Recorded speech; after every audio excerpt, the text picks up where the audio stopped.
नमस्कार। अपना प्रदेश उत्तर प्रदेश उत्तराखंड देख रहे हैं आप। मैं हूं आपके साथ पूजा मोहन पांडे। बुलेटिन की शुरुआत करते हुए सबसे पहले आपको बता दें, उत्तर प्रदेश में विधानसभा चुनावों के मद्देनजर बीजेपी एक्शन मोड में आ गई है। यूपी के मुख्यमंत्री योगी आदित्यनाथ ने लखनऊ से 403 प्रचार रथों को रवाना किया है। ये सभी रथ 403 विधानसभा सीटों पर जाएंगे, प्रचार करने का काम करेंगे। इस मौके पर डिप्टी सीएम केशव प्रसाद मौर्य, केंद्रीय मंत्री अनुराग ठाकुर भी उनके साथ मौजूद नजर आए। बीजेपी की जन विश्वास यात्रा के रथ के बाद अब पार्टी डिजिटल रथ का सहारा लेने जा रही है। ये रथ हर विधानसभा में घूमेंगे और पार्टी के पक्ष में माहौल बनाने का काम करेंगे। कोरोना की संभावित तीसरी लहर और हाल ही में बढ़े मामलों को देखते हुए ये रणनीति अहम मानी जा रही है। मुख्यमंत्री योगी आदित्यनाथ, प्रदेश अध्यक्ष स्वतंत्र देव सिंह, उप मुख्यमंत्री केशव प्रसाद मौर्य और केंद्रीय मंत्री प्रदेश चुनाव सह प्रभारी अनुराग ठाकुर ने बीजेपी प्रदेश मुख्यालय से प्रचार रथ रवाना किए हैं। आपको ये भी बता दें कि इन रथों के जरिए पार्टी लाइव भाषण और नेताओं की छोटी सभा का प्रचार भी करेगी।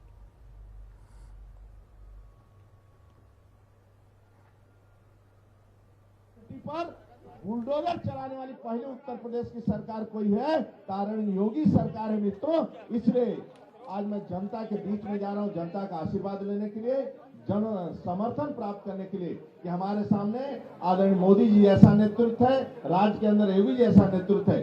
गरीबों के कल्याण के लिए भ्रष्टाचार जो नारा दिया था वह समाप्त किया, गुंडागर्दी समाप्त किया है। मैं आपके बीच में आया हूं, फिर आपका आशीर्वाद इसमें हम सबको प्राप्त हो और पुनः सरकार बनाएंगे और सरकार बनाकर पुनः गरीबों की सेवा करना यही जीवन का लक्ष्य है हम सबका। भाजपा सरकार है, अब पलायन करवाने वालों का पलायन हो रहा है। अब कोई माई का लाल पलायन नहीं करवा सकता उत्तर प्रदेश के किसी नागरिक का। भारतीय जनता पार्टी की जो सरकार है, इसीलिए मैं कहता हूं उत्तर प्रदेश से पलायन करने को मजबूर हुए, पलायन को पलायन करवाने वाले, इसीलिए यूपी मांगे फिर से भाजपा सरकार, फिर एक बार भाजपा सरकार, यूपी मांगे भाजपा सरकार। इसलिए मैं आप सब लोगों से यह प्रचार रथ जो हमारा जा रहा है, 5 साल की उपलब्धियों को लेकर के जा रहा है, सपा बसपा के कार्यकाल में हुई गुंडागर्दी की जानकारी लोगों तक फिर से पहुंचाने जा रहा है। इसलिए उत्तर प्रदेश ने मन ठाना है, फिर से भाजपा की सरकार बनाना है। भारतीय जनता पार्टी 403 विधानसभा क्षेत्रों में आज अपने चुनाव प्रचार अभियान को इस वैन के माध्यम से आगे बढ़ाने के एक नए कार्यक्रम को लॉन्च कर रही है। मैं इस अवसर पर आप सबका हृदय से अभिनंदन करता हूं। भारतीय जनता पार्टी ने, डबल इंजन की सरकार ने जो कहा सो करके दिखाया। आपने और प्रदेश की 25 करोड़ की आबादी ने देखा है कि 2017 के पहले प्रदेश में व्यापारी, संभ्रांत नागरिक और सामान्य नागरिक पलायन करते थे। प्रदेश की प्रगति अवरुद्ध हो गई थी, लेकिन 2017 के बाद अपराधी पलायन कर रहे हैं। प्रदेश प्रगति के एक नए प्रतिमान स्थापित करते हुए आज देश की अग्रणी अर्थव्यवस्था के रूप में प्रदेश की 25 करोड़ जनता के जीवन में खुशहाली लाने के जिस नए अभियान के साथ आगे। उत्तर प्रदेश के चुनावी मैदान में आज से केंद्रीय गृह मंत्री और बीजेपी नेता अमित शाह ने प्रचार की कमान संभाल ली है। अमित शाह ने कैराना से अपने डोर टू डोर कैंपेन का आगाज किया और खुद बीजेपी के पर्चे लोगों को बांटे हैं। इस दौरान वो चंद नेताओं के साथ लोगों के घर घर पहुंच रहे हैं और वोट मांग रहे हैं। दरअसल कोरोना संक्रमण के चलते चुनाव आयोग ने रैलियां, रोड शो और किसी भी तरह की जनसभाओं पर रोक लगाई हुई है और आयोग ने 5 लोगों को घर घर प्रचार करने की अनुमति दी है। आपको ये भी बता दें कि कैराना बीजेपी के लिए अहम सीट है। यहां से मृगांका सिंह को बीजेपी ने उम्मीदवार बनाया है। ये पहले बीजेपी का गढ़ हुआ करता था और पश्चिमी यूपी के बीजेपी के दिग्गज नेता रहे बाबू हुकुम सिंह का ये गढ़ था। वहीं इस दौरान अमित शाह ने कहा कि उत्तर प्रदेश में एक नई उत्साह की लहर नजर आती है। ढेर सारे रोड, ढेर सारे एयरपोर्ट, मेडिकल कॉलेज, गरीबों को गैस और शौचालय, कोरोना के वक्त हर किसी को मुफ्त टीका, हर किसी को मुफ्त राशन। मोदी जी ने जो भी उत्तर प्रदेश को भेजा है, योगी जी ने नीचे तक उसको लागू किया है। समग्र प्रदेश के अंदर विकास की एक नई उत्साह की लहर दिखाई दे पड़ती है। ढेर सारे रोड, ढेर सारे एयरपोर्ट्स, मेडिकल कॉलेज, हर गरीब के घर में गैस, हर गरीब के घर में शौचालय, हर गरीब के घर में लाइट, हर गरीब को प्रधानमंत्री आयुष्मान भारत योजना का कार्ड, कोरोना के समय में हर व्यक्ति को मुफ्त टीका, हर व्यक्ति को मुफ्त राशन, ये सारी योजनाएं उत्तर प्रदेश में मोदी जी ने जो भेजी है, योगी जी ने नीचे तक उसको लागू किया। मगर कोई भी प्रदेश हो, इसके विकास की प्राथमिक शर्त होती है कि वहां कानून और व्यवस्था की स्थिति ठीक हो। यही कोरोना है, किराना है, जहां पहले से लोग पलायन कर रहे। आज मैं जब राउंड लेने निकला, उन्होंने कहा मोदी जी की कृपा हो गई, भाजपा की सरकार बनी, योगी जी ने कानून और व्यवस्था को सुधारा है, हमें पलायन करने वाले पलायन कर गए। एआईएमआईएम प्रमुख असदुद्दीन ओवैसी ने उत्तर प्रदेश में बाबू सिंह कुशवाहा और भारत मुक्ति मोर्चा के साथ में गठबंधन की घोषणा की है। असदुद्दीन ओवैसी ने कहा कि अगर हमारा गठबंधन सत्ता में आता है तो 2 मुख्यमंत्री होंगे, एक ओबीसी समुदाय से होगा, दूसरा दलित समुदाय से होगा। इसी के साथ 3 उप मुख्यमंत्री होंगे। इससे पहले असदुद्दीन ओवैसी की पार्टी एआईएमआईएम ने यूपी विधानसभा चुनावों के मद्देनजर पहली सूची जारी की है। इस लिस्ट में 9 उम्मीदवारों के नामों का ऐलान है। एआईएमआईएम की पहली सूची में गाजियाबाद, हापुड़, मेरठ, सहारनपुर और बरेली के उम्मीदवारों की घोषणा हुई। आपको ये बता दें कि इस गठबंधन में असदुद्दीन ओवैसी की पार्टी एआईएमआईएम, बाबू सिंह कुशवाहा की पार्टी जन अधिकार पार्टी और वामन मेश्राम की बीएमसीईएफ शामिल है। विधानसभा चुनावों में भाजपा की ओर से डिप्टी सीएम केशव प्रसाद मौर्य को सिराथू से उम्मीदवार बनाए जाने के बाद केशव प्रसाद मौर्य आज अपने गृह जनपद कौशाम्बी पहुंचे। उम्मीदवार घोषित होने के बाद यह उनका पहला सिराथू दौरा है। डिप्टी सीएम केशव प्रसाद मौर्य ने आज चुनाव प्रचार अभियान की शुरुआत मां शक्ति शीतला दरबार में पूजा अर्चना के साथ शुरू करी है। आपको बता दें कि डिप्टी सीएम को माता शीतला के दरबार में उनके पारिवारिक पुरोहित बैरागी बाबा सहित अन्य धर्म गुरुओं की अगुवाई में मां शीतला के बीज मंत्र का उच्चारण करके पूजा अर्चना करवाई गई है।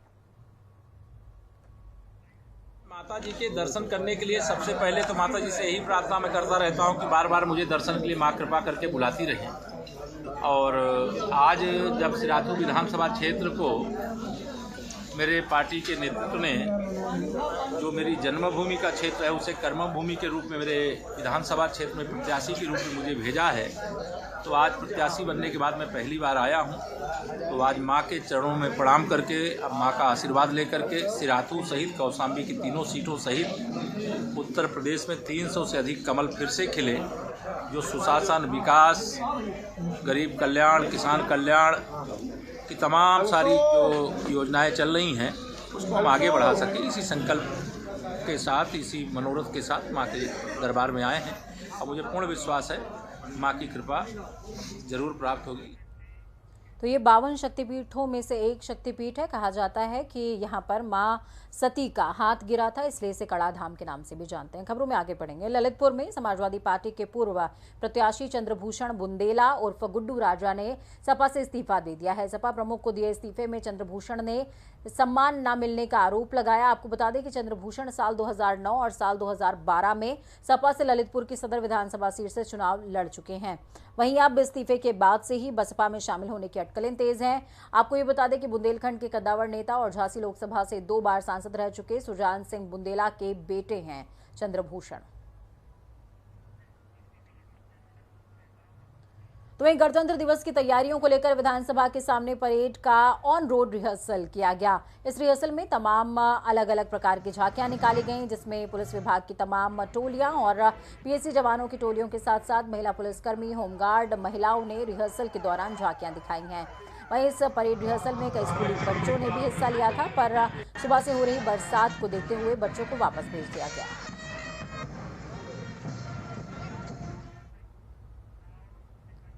यूपी विधानसभा चुनावों के तीसरे चरण में इटावा में चुनाव संपन्न हो रहे हैं। इसके लिए जिला प्रशासन कमर तोड़ मेहनत करता नजर आ रहा है, जिससे कि मतदान फीसदी को बढ़ाया जा सके। लेकिन वहीं दूसरी ओर दर्जनों गांवों के हजारों मतदाता चुनाव बहिष्कार करने का ऐलान कर चुके हैं। लेकिन इस चुनाव बहिष्कार की जिला प्रशासन के कानों तक जूं तक नहीं रेंग रहे, जिससे लगता है कि मतदान की फीसदी को बढ़ाने के लिए किए जा रहे प्रचार प्रसार मात्र खाना पूर्ति है।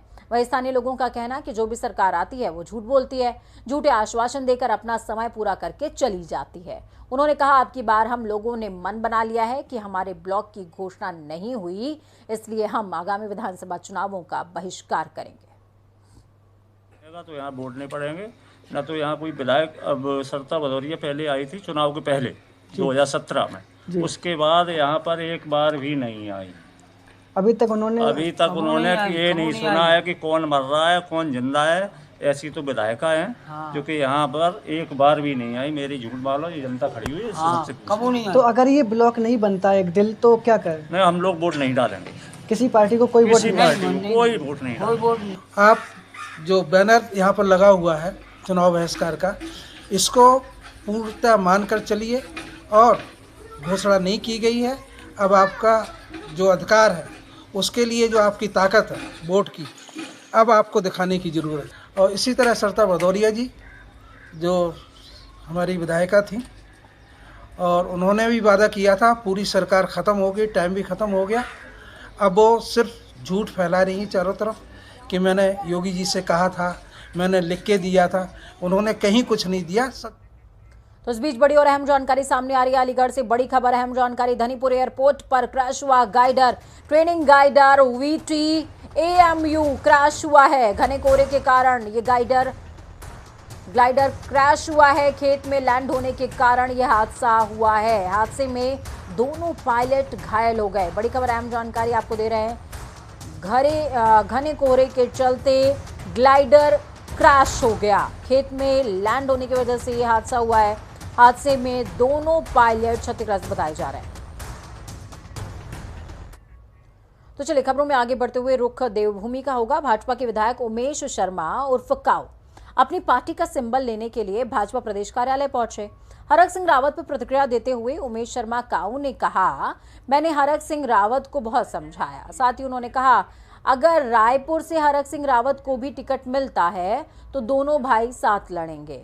उमेश शर्मा काऊ ने कहा कि हरक सिंह रावत जहां भी रहें, ईश्वर उन पर हमेशा अपनी कृपा बनाए रखे। कई बार चाहे हम छोटे हैं, अनुभव में कम हैं, लेकिन राय इतना तो हम जानते हैं कि सही क्या है गलत क्या है। हमने अपने साथी को बहुत समझाने की, वो कई बार मैं क्यों कहूँ बहुत मेरा सम्मान भी किया, कई बार उन्होंने मेरी बात भी मानी, लेकिन आखिर में शायद ईश्वर को इतना ही मंजूर। तो क्या आपको लगता है उनका फैसला सही है? नहीं, ये नहीं मैं कह सकता, ये तो जनता। विधानसभा चुनावों को लेकर कई पार्टियों ने अपने प्रत्याशियों की लिस्ट जारी कर दी है। वहीं राजपुर विधानसभा से कांग्रेस के पूर्व विधायक राजकुमार ने भी अपने विधानसभा क्षेत्र तहसील परिसर में जनसंपर्क करते हुए वोटों की अपील की। उन्होंने कहा कि बीजेपी सरकार ने वादा किया था कि बेरोजगारों को रोजगार दिया जाएगा, किसानों का ऋण माफ हो जाएगा, कोई भी विकास कार्य बीजेपी ने नहीं किए। उन्होंने कहा, कोविड काल में कई लोगों की जान चली गई, लेकिन सरकार की ओर से कोई भी ऐसी योजना नहीं बनाई गई जिससे उनके परिवारों को फायदा मिल सके। साथ ही लोग महंगाई की मार झेल रहे हैं। इन सभी चुनौतियों को लेकर हम जनता के बीच जा रहे हैं और लोगों का समर्थन भी हमें मिल रहा है। वादा किया था कि हम लोग नवयुवकों को, बेरोजगारों को रोजगार देंगे, हम लोग किसानों का ऋण माफ करेंगे, हम लोग व्यापारी भाइयों को काम देंगे, लेकिन महंगाई को कम करेंगे, या जो भी विकास कार्य डबल इंजन की सरकार है चल रहे थे उनको और तेजी से करेंगे। लेकिन भारतीय जनता पार्टी एक भी वादे पे खरी नहीं उतरी है। आज कोविड कार्यकाल में इतने लोगों की जानें चली गई, लेकिन भारतीय जनता पार्टी ने कोई ऐसी योजना नहीं बनाई कि उनके परिवार को कुछ बेनिफिट मिल सके, फायदा मिल सके। तो इस बीच बड़ी खबर, अहम जानकारी सामने आ रही है। बड़ी खबर, अहम जानकारी। सपा नेता आजम खान की सुप्रीम कोर्ट में अर्जी। निचली अदालतों से थक हार कर शिवपाल पहुंचे सुप्रीम कोर्ट। अंतरिम जमानत की याचिका दी है। दिल्ली से इस वक्त की बड़ी और अहम जानकारी आपको दे रहे हैं। सुप्रीम कोर्ट में अंतरिम जमानत याचिका दाखिल की है शिवपाल सिंह ने। आजम खान ने, माफ कीजिएगा। बड़ी खबर सामने आ रही है। सपा नेता आजम खान की सुप्रीम कोर्ट में अर्जी। सुप्रीम कोर्ट में अंतरिम जमानत याचिका आजम खान ने दाखिल की है। आपको बता दें, अभी कुछ दिनों पहले ही अब्दुल्ला आजम को रिहाई मिली थी। उसके बाद अब्दुल्ला आजम अपने पिता का दर्द बयां करते हुए हर मंच से सपा के समर्थन में वोटों की अपील भी कर रहे हैं। इस बीच सपा नेता आजम खान की सुप्रीम कोर्ट में दरकार।